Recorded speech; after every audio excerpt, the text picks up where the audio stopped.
Hey everyone, welcome back to Pop Incursions. I'm Nico, and today I'm going to be reviewing Frost Giant Loki and Gamora with the Blade of Thanos pop from the What If Disney Plus series. So today I'm going to be reviewing the What If pops of Frost Giant Loki and Gamora with Blade of Thanos. I have to say I'm very excited about these pops and I'm very impressed already. They really do look very good, and to me they're some of the best made pops out there, especially Gamora's, I have to say, in the construction and design.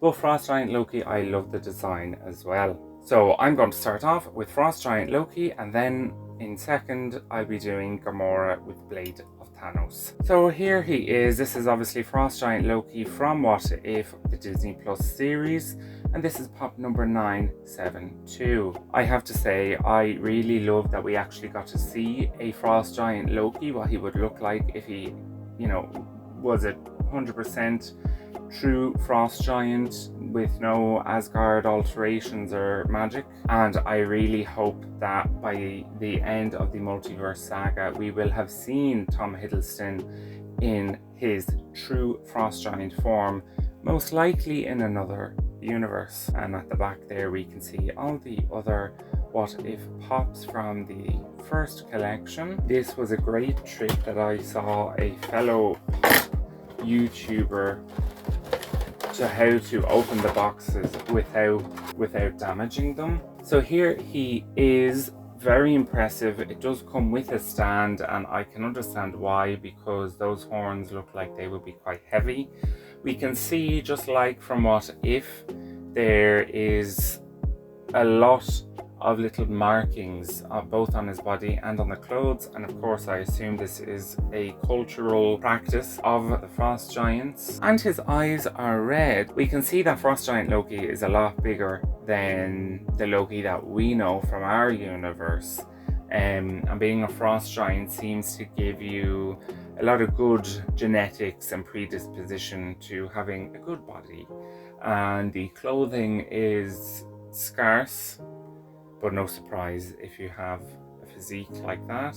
And the horns, I'm not entirely sure if the horns are meant to actually look like they're on him, or whether this is likely just a crown, as he is after all a prince from Jotunheim, and eventually, at least in this form, should be the king of the Jotunheim.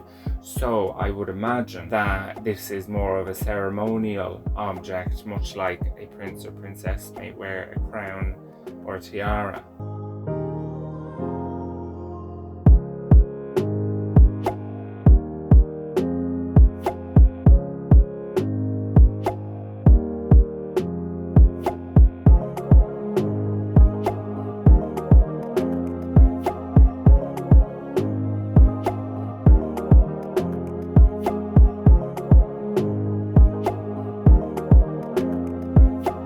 See on the back there are more markings on his cape, again likely a cultural homage. And as I said, I think this is more of a ceremonial kind of crown, considering that it goes over his hair. And now we have Gamora with Blade of Thanos, and of course this armor really seems to be very much so inspired by Thanos's armor when he puts all the armor on, which we saw at the beginning of Infinity War. And we know that from Endgame in the 2014 timeline that Gamora wore something similar, but much less grandiose, much less golden and shiny, and much more just protection in combat, where this is much more flaunting it off.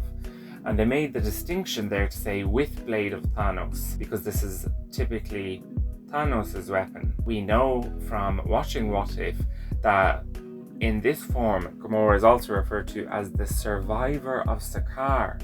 Now, it was actually revealed that that episode was supposed to come after an episode that would have explained Gamora's story and participation in the Guardians of the Multiverse. Although apparently because of COVID reasons they had to postpone that episode to season 2, which is why Gamora kind of popped up in the last episode without any explanation. So I'm really looking forward to it, because the timeline they plucked her out of She was in a Devilier with Tony Stark in something that looks similar to the Hulk Buster, trying to make the Infinity Stone Crusher. And that obviously leaves a lot of questions, and hopefully it seems like a very good story. This is pop number 970 from the What If series. And here we have Gamora with the Blade of Thanos.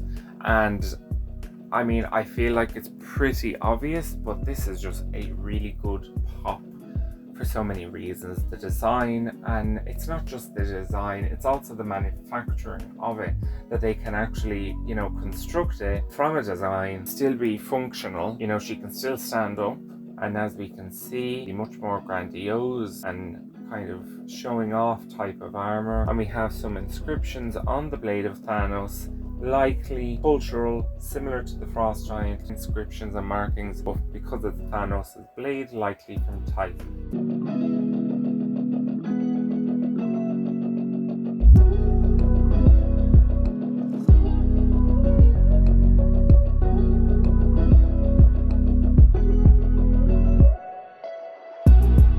And you can really see kind of from this angle the grand scale of Thanos' blade, and you can tell this was made for someone that would be referred to as a Titan. We have Gamora with the Blade of Thanos from What If, and I have to say I am super excited to be able to watch that episode whenever they decide to release season 2, because Tony and Gamora surviving Sakaar, that is some story. And I have seen a few mentions of a rumour that What If season 2 could be coming out by the end of this year or very early 2024.